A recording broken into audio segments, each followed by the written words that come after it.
Hello, തങ് life എന്ന ചിത്രത്തിൻ്റെ first half റെസ്പോൺസാണ് ഇന്നൊരു വീഡിയോ ഭാഗത്തെ. വീഡിയോയിൽ വരുമ്പോൾ വീഡിയോ ലൈക്ക് ചെയ്യുക, ചാനൽ സബ്സ്ക്രൈബ് ചെയ്യാൻ വേണ്ടി ശ്രമിക്കുക. കമലഹാസൻ, ചിമ്പു, തൃഷ, അഭിരാമി എന്നൊക്കെ പ്രധാന കഥാപാത്രങ്ങളായിട്ട് ഇന്ന് റിലീസിനെത്തിയ ചിത്രമായിരുന്നു തങ് ലൈഫ്. ഏവരുമേറെ ആകാംക്ഷയോടെയായിരുന്നു ചിത്രത്തിൻ്റെ റിലീസിനായി കാത്തിരിക്കുന്നുണ്ടായിരുന്നത്. ചിത്രത്തിൻ്റെ ആദ്യ ഷോ രാവിലെ കൃത്യം 9 മണിക്ക് തന്നെ കേരളത്തിലെ വിവിധ തിയേറ്ററുകളിൽ ആരംഭിച്ചിട്ടുണ്ടായിരുന്നു. ഫൈനലി ഇപ്പോൾ ചിത്രത്തിൻ്റെ ഫസ്റ്റ് ഹാഫ് റെസ്പോൺസും ആരാധകർക്ക് മുന്നിൽ പുറത്തുവന്നുകൊണ്ടിരിക്കുകയാണ്.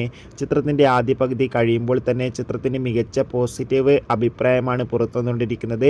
ചിത്രം മികച്ചൊരു ആക്ഷൻ ത്രില്ലർ ചിത്രമാണെന്നും ചിത്രത്തിൽ കമലഹാസൻ്റെ അതിഗംഭീരമായ പെർഫോമൻസും മികച്ച ആക്ഷൻ രംഗങ്ങളും കാണാൻ വേണ്ടി സാധിക്കുന്നുണ്ടെന്ന് റിപ്പോർട്ടുകൾ സൂചിപ്പിക്കുകയാണ്. എന്തായാലും തങ് ലൈഫ് എന്ന ചിത്രത്തിൻ്റെ കൂടുതൽ അപ്ഡേഷൻ അറിയാൻ വേണ്ടി കാത്തിരിക്കാം. ചിത്രം കണ്ടവരുടെ അഭിപ്രായം തീർച്ചയായും കമൻറ്റ് ബോക്സിൽ രേഖപ്പെടുത്തുക.